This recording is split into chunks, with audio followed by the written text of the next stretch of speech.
Okay, so our project is an edge-based assembly assistant, and essentially the task that we're focusing on is a gaming console, assembling that.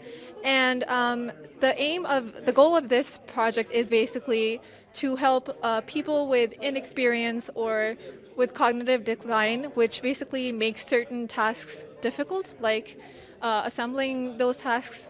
So the main goal of our app is essentially to make that process easier. And to do that, we have an Android app which allows the user to capture their working surface and guides them through with an image and some audio as to what they should be doing in order to complete a specific step. And this diagram right here shows the overall image of our project as a whole. So essentially, we have the main Android client, which has the camera module with Gabriel, and the main communication happens between the Android client and the cloudlet. So the images from the task are sent over to the cloudlet, which are then processed, and the object detector basically tells the user what step they're on and guides them through step by step to the next steps. All right.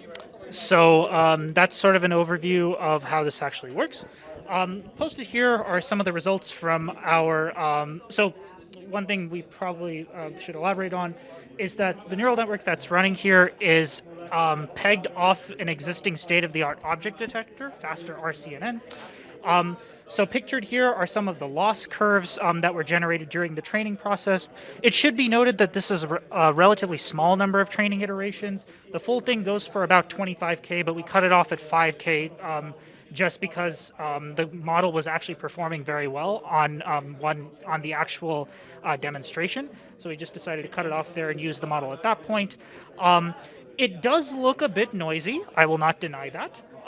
And it doesn't look like there's a gigantic, nice-looking curve.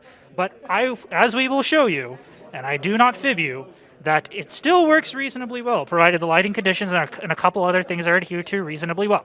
So we'll get to the demo in just a bit. Before that, why don't we go over some of the lessons we learned?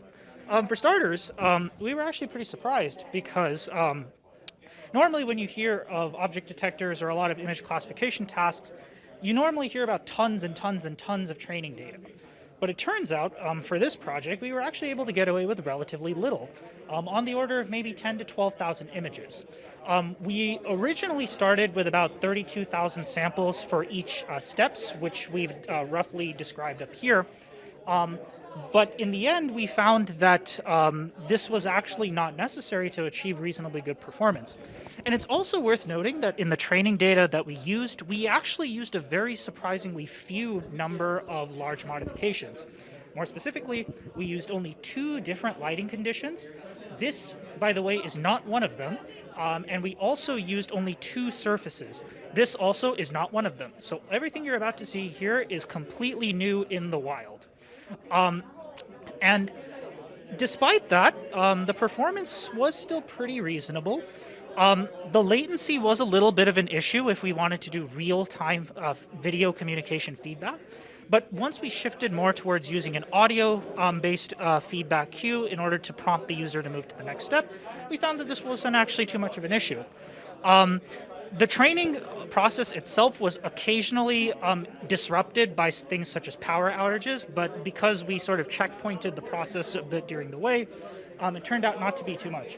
And one thing we learned is that we started out with a lot more data than we ended up using in the final model, but it turns out that the model wasn't actually doing well as we were going through that entire large data set. More specifically, it started doing well on one step, but then a little bit on in the training process, it did well on the next step, but didn't classify the prior step as well. And the takeaway from that is, do not always assume that your training data is shuffled. You should always do so just in case, because you never want to run into that problem and waste days debugging when the answer turned out to be relatively simple. And of course, in the process, you don't always have to wait for these models to converge all the way till the training process is done. Use a little bit of your own judgment to find out when the model is performing well enough, and maybe that's good enough for the kind of applications you're seeking for.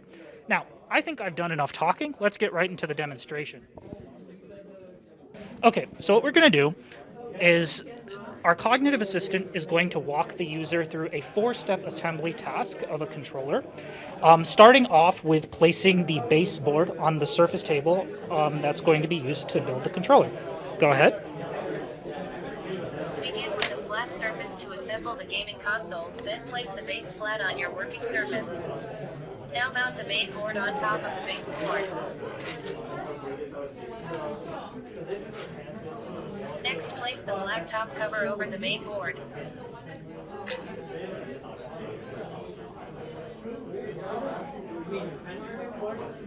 Finally, put the joystick in place. Well done. Enjoy your controller. So we deliberately made our model a little bit more lenient than strict. So in this case, the training data that we used had the controller in the fixated state, but when performing it, we found out that it was actually okay to allow a little bit of error, but the detector still detected that as a reasonably close to the state that was in the training data. So you can imagine an application like this proving, relatively useful for, say, assembling furniture in your home, for example. So if you're not familiar with reading a fixed set of instructions, and you're looking for just a little bit of help, not always possible to call mom and dad or your friends, right? So, having something like this would actually be pretty useful for guiding someone who may not have the skills or experience, to go through a task like this with a set of predefined steps. In the future, one thing that we may be interested in looking into is not just to provide steps of saying when certain tasks are completed, but for actually providing even more insights during the assembly process. Like, for example, if a user makes a mistake, telling them how to correct that mistake. For that, we believe we can get by with having access to a little bit more data. But since this is a limited time project, we really just wanted to get something more simply working, rather than try and go to the ultimate distance, just given the time constraint. So we hope that's helped provide a little bit of an insight of the edge-based controller assembly system. We would like to thank Roger Iyengar, who is our mentor on this project. And I think that just about wraps it up for this demonstration. Thanks for listening.